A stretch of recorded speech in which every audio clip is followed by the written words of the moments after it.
Good afternoon, everyone. Good to see that there's a lot of people still here, late into the conference. Having just recently run the London Marathon, I can assure you that the last leg can definitely be the toughest. So you're definitely stayers to be here this afternoon.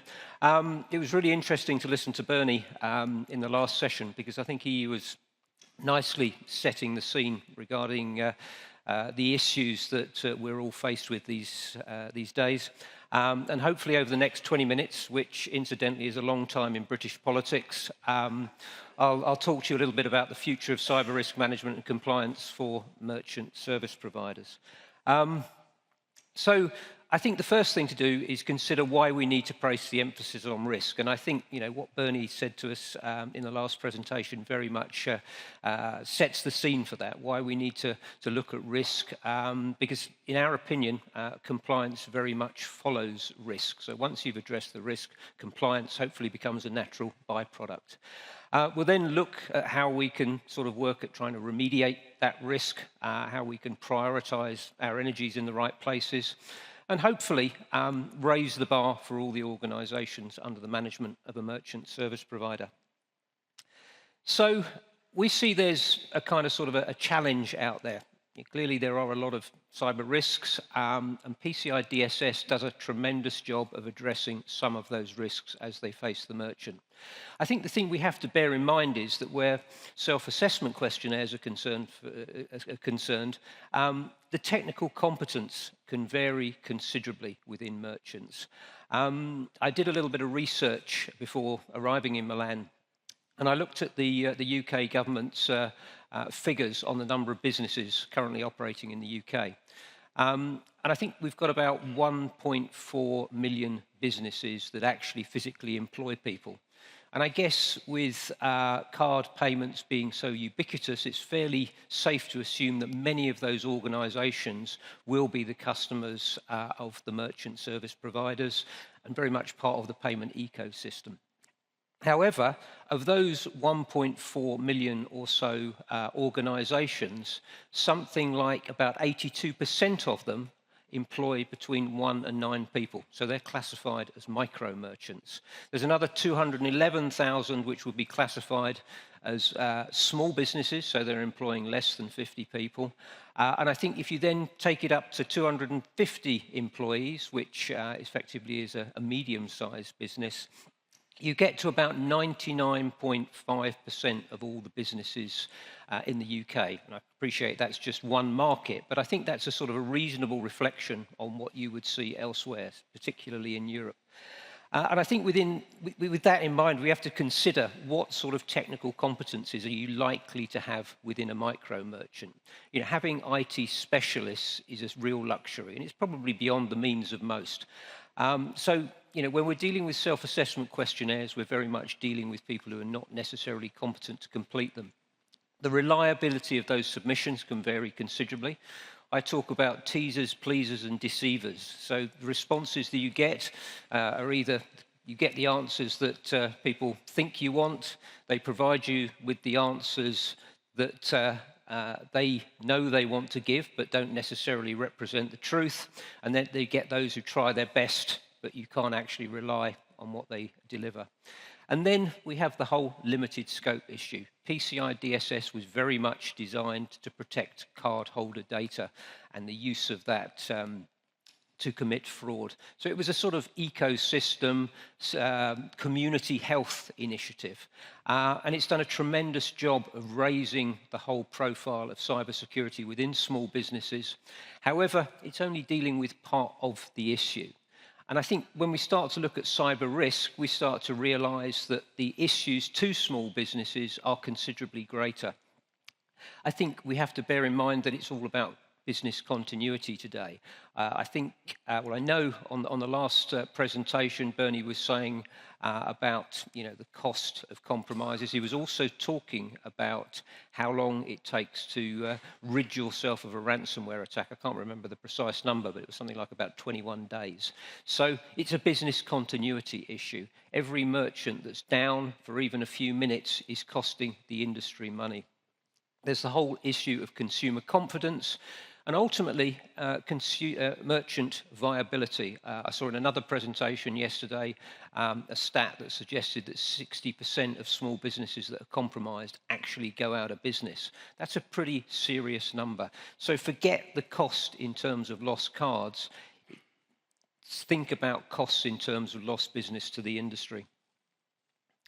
So about Advantio, very quickly, why we're qualified to be here. We're one of the leading QSAs in mainland Europe. We've been operating for a considerable number of years, working with many leading financial services and providers and merchant customers.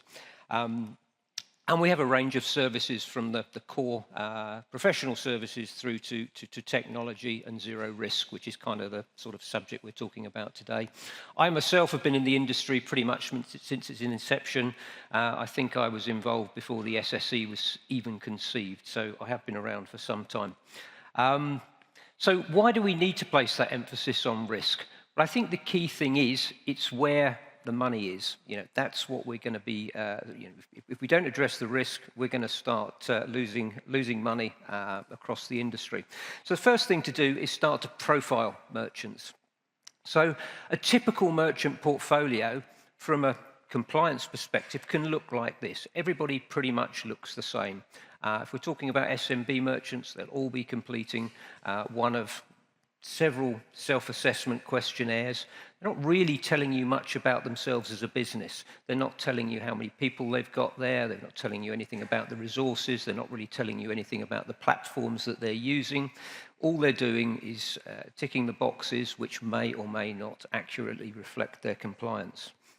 Now, during the last presentation, Bernie placed quite a lot of emphasis on the cost of cyber incidents to organisations. And I worked once with a guy called Peter Tippett. Peter was a name that's probably not familiar to any of you here today, but his legacy is something that you will be familiar with. He was the guy who originally created what we know as Norton Antivirus. And he was an extremely bright guy, knew everything there was to know about cybersecurity. I think we described him as a cybersecurity rock star. But he always worked on the premise that unless you apply a risk equation to anything you're trying to address, you're wasting your time. Now, we all know what the threats are. I mean, ransomware is probably the most prevalent threat at the moment. We don't necessarily know who's vulnerable to what, and we don't necessarily know what the event cost can be. However, as a merchant service provider, you will probably know how much business your merchants are doing, and consequently, what the event cost could be if those merchants were taken out of business for a period of time. So the key thing is trying to establish who's vulnerable to what threats. So if we took a ransomware attack, for example, we all know ransomware is a threat. We know that the inability to trade is an event cost. We also know that from a merchant perspective, there could be an event cost associated with paying a ransom. What we don't necessarily know is who's going to be vulnerable to what. And in this situation, we could assume that if you haven't trained your staff correctly and they fall foul of a ransomware attack, then the cost of that incident could be quite considerable. So the idea is that we start to get a much clearer picture of what each of our merchants actually looks like. We start to place them into some form of order that enables us to tackle the risk in a logical way. So we then move on to the prioritization. We've actually established what the risk is. We've got those who represent the greatest risk at the top of the pile and those that represent the least risk at the bottom of the pile. And we're able to see the risk on a macro basis, so we can see across a portfolio what are the sort of platforms that organisations are using. We can see other aspects or attributes of their business that could represent a vulnerability. For example, a particular platform, Magento is a good example of one that's likely to be used considerably amongst a merchant portfolio. Knowing exactly how many Magento merchants you've got is a really useful thing, because if there are Magento vulnerabilities out there, you know who you should be communicating with. So we can look at things across the portfolio. We can then drill down into segments. Certain segments are more prevalent to risk than others. And that can change from time to time. So if there's suddenly a lot of pressure being placed on the airlines, you know where your airlines are, you know what platforms they're using, you know kind of what size they are, and you know how capable they are of helping themselves. And then we can drill down into specific merchants. We can have targeted engagement with those that we see look like they represent greatest risk within a portfolio and those that require the assistance.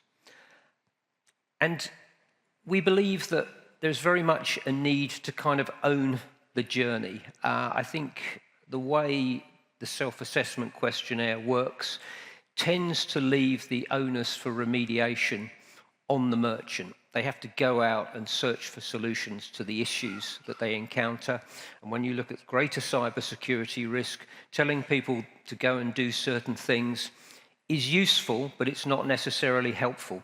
So we believe that it's critical that access is provided to the various resources, services and tools that merchants need to be able to mitigate the risk that exists within their organisations. And I've listed a few here, some of which I would describe as essentials, so the sort of thing that you should be doing as a matter of hygiene. And then there's the best practices, the sort of things that you might not necessarily do first off, but you should be exposed to them, encouraged to use them and do them. And you then end up in a situation where you're continuously reviewing things. The highest risk merchants will always rise to the top. And as they say, a rising tide raises all boats. So you get to a point where your merchant portfolio starts to get healthier. So we then get to the protection phase. And it's not just about protection. A lot of this is about education. It's about creating habits. Both my wife and my son take card payments within the jobs that they do, and I will guarantee that when they leave for work every morning, cybersecurity is not necessarily, but it's unlikely to be at the forefront of their minds. My son works at an e-commerce business. He's thinking about fulfilling orders. He's thinking about ordering stock for the next season. My wife works for a not-for-profit organisation. She's thinking about how they can get more donations, how they can get more members to their organisation. Neither of them are sitting there thinking about cybersecurity. So we have to actually get to a point where it becomes habitual. I think too much, we spend a lot of time trying to retrofit security into organisations and into people's mindsets. An analogy that I came up with the other day is it's a bit like sort of dental health. You know, we're all born with teeth, and from a very early age, we're educated to do the very basic exercise every day of cleaning our teeth. We're also encouraged to go to the dentist. I get a reminder every 6 months that I need to pay a visit to my dentist, at great expense, I might add. And the thing is, I go to the dentist, and if I'm doing a good job on my teeth, I'll be fine, and I'll return in 6 months' time. If they spot a problem, there's an intervention. I go back to the dentist and I have the work carried out. And that's kind of the way we need to be doing things with cybersecurity. We have to get to a point where everything is habitual. We get checkups now and again, and then if there's an intervention required, we intervene at the appropriate time. Now, changing that merchant mindset is kind of easier said than done. And as I mentioned with my wife and my son, you know, they have a lot of other priorities on their mind. However, we have to get people to realize that this is something that has to be at the forefront of somebody's mind within an organization. It's not necessarily the individuals. Most small businesses are very much reliant on a plethora of different third parties. So we have to be reminding them to remind their third parties. I don't know how many of you have ever seen this grid here, but it's quite a useful tool for your own sort of personal organisation. But it's about getting people to consider how urgent jobs are. And in an ideal world, you never wait till things are urgent. You actually crack on with them out of habit rather than out of necessity. And that's certainly something that we see as important, the educational side of things. And then there's cyber maturity. And I think that's what ultimately we're trying to achieve here. We want organizations to take cybersecurity in their stride. It has to be part of the business hygiene process. And you have to get to a point where you are conscious of there's an issue, that needs to be dealt with, and you have to be competent about being able to deal with it. So I think it's very much a virtuous circle. It's a case of measuring, managing, mitigating, maintaining, monitoring security, and ultimately helping organizations to thrive. Now, in terms of, I've kind of talked a lot about the theory here. I think it's important to understand how we practically deliver this. Now, one of the first things that has evolved over the last few years is the ability to risk score organizations remotely. So this is not ASV scanning. This is very much looking at various sources of information, open sources of information, taking a URL and creating a score from the various parameters that we're able to locate. And by gaining a risk score, we're able to sort of carry out that prioritization or profiling. It's a little bit like, I don't know whether you're probably familiar with organizations like Experian. So it's a bit like credit checking from a cyber perspective. So when onboarding new merchants, there'll be various bits of financial due diligence undertaken, but we believe that now it's time to start undertaking cyber security due diligence so that you can start to see what it is you're likely to be taking on board. It's not about sort of turning them away. It's very much about providing them with access to the services and solutions as part of your proposition to be able to protect them and help them thrive. The other side of it is this whole business of being able to own that journey, being able to provide them with the services and solutions that are fit for purpose. I think we work in an industry, a cybersecurity industry, that is awash with different clever solutions. I think the biggest challenge is that the majority of those solutions are targeted at enterprise organizations. So once we get down to the SMBs, we have to be thinking about solutions that are much more pragmatic. We should not be overlooking the total essentials. So the password management propositions that are out there. We need to be encouraging small businesses to undertake simple pen tests. We need to give them access to the various services and solutions that help them to maintain a healthy business. So you can come along to our stand on the in the exhibition downstairs, have a chat with us about zero risk and how we're able to help merchant service providers manage portfolios of merchants of any size. So I've managed to conclude well within my time, so you've got an extra 1.5 minutes to enjoy your lunch. Thank you very much for this afternoon.